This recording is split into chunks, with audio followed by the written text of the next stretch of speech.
जगात ज्या काही महान सम्राटांच्या नावापुढे महान अशी बिरुदावली लावण्यात आली आहे त्यात अशोकाचा समावेश होतो. अशोकाचे वेगळेपण हे आहे की इतर महान सम्राट त्यांच्या नरसंहारासाठी ओळखले जातात, तर अशोक त्याच्या मानवतावादी राज्यकारभारासाठी ओळखला जातो. युद्ध जिंकलेले असताना आणि सतत जिंकत जात असताना त्यातील भयंकर नरसंहार पाहून शस्त्राचा त्याग करणारा राजा जगाच्या इतिहासात दुसरा झाला नाही. भारतीय उपखंडात अशोकाइतके विशाल साम्राज्य त्याआधी आणि त्यानंतरही कोणालाही निर्माण करता आले नाही, हा अशोकाच्या महानतेचा एक पुरावा आहे. पण फक्त विशाल साम्राज्य उभे केले म्हणून अशोकाला महान म्हणत नाहीत, तर एक प्रजाहितदक्ष राजा म्हणून ज्या ज्या बाबींची आवश्यकता आहे त्या साऱ्या त्याने केल्या म्हणून तो महान ठरतो.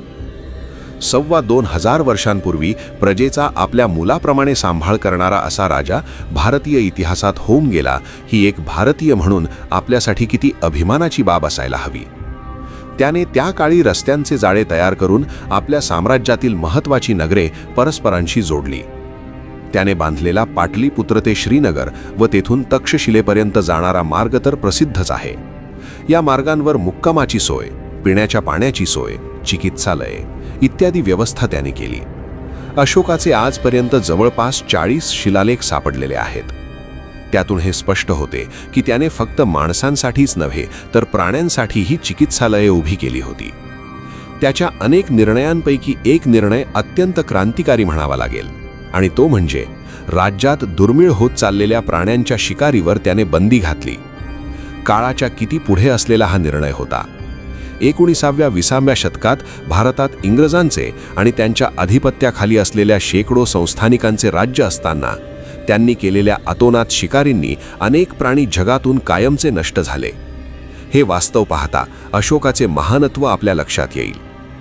सम्राट अशोकाच्या या लोकउत्तर कर्तृत्वामुळेच भारत व जगातील अनेक राजे, महाराजे व सम्राट यांच्यावर त्याचा प्रभाव पडला. त्याने धारण केलेली देवानामपिय पियदस्सी ही पदवी अनेक राजांनी धारण केली. त्यात गुप्त सम्राट समुद्रगुप्त, अशोकाचा समकालीन असलेला श्रीलंकेचा सम्राट, चीन, जपान, कोरिया, थायलंड इत्यादी देशांतील सम्राटांचा समावेश आहे. देवानामपिय पियदस्सी या शब्दाचा अर्थ देवांना प्रिय असलेला राजा असा असला तरी येथे देव ही संकल्पना ब्राह्मण धर्मातील काल्पनिक देवतांच्या संदर्भातील नसून भिक्खूंना प्रिय असलेला राजा अशी आहे, हे लक्षात घ्यावे.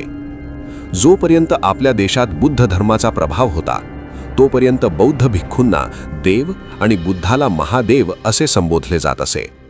पण ज्यांचा धर्म पूर्णतः बुद्ध धम्माच्या चोरीवर उभा आहे असे चोर लोक बौद्धांच्या प्रत्येक संकल्पनेत आपले पिताजी शोधताना दिसतात. तसेच येथेही झाले आहे.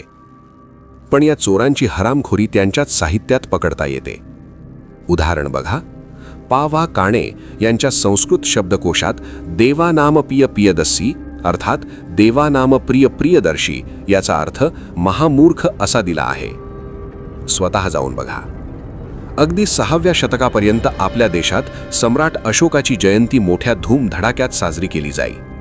इसवी सनाच्या 5व्या शतकात भारतात आलेल्या फाहियान या चीनी प्रवाशाने आपल्या प्रवासवर्णनात पाटलीपुत्र येथे भेट दिली असता तेथे चैत्र महिन्याच्या अष्टमीला निघणाऱ्या सम्राट अशोकाच्या मिरवणुकीचे वर्णन केले आहे. कालोघात ही तिथी नवमी केल्या गेली आणि अशोकाला विस्मृतीत ढकलून काल्पनिक रामाची जयंती मागील 100-200 वर्षांपासून सुरू करण्यात आली. अर्थात अशोकाला विस्मृतीत ढकलण्याचे षडयंत्र 8व्या शतकापासूनच सुरू झाले होते, कारण 11व्या शतकात भारतात आलेला अल बरुनी या विद्वानाने आपल्या लेखनात कोठेही अशोकाचा उल्लेख केलेला नाही. महान सम्राट अशोक तोपर्यंत भारतीय समाजमनाच्या स्मृतिपटलावरून गायब झाला होता. पुढे इंग्रज संशोधकांनी अथक परिश्रम करून भारतीय इतिहास व संस्कृतीचा हा महान ठेवा पुन्हा शोधून काढला. त्या सर्व ज्ञात अज्ञात संशोधकांचे मनपूर्वक आभार. या निमित्ताने सर्व भारतीयांना विनंती आहे की काल्पनिक ब्राह्मणी व्यक्तिरेखांचा उदो करून अंधश्रद्धेच्या गर्तेत बुडण्यापेक्षा आपला खरा इतिहास, आपले खरे इतिहास पुरुष ओळखा व त्यांचे विचार व कार्य जीवनात आचरणात आणण्याचा प्रयत्न करा.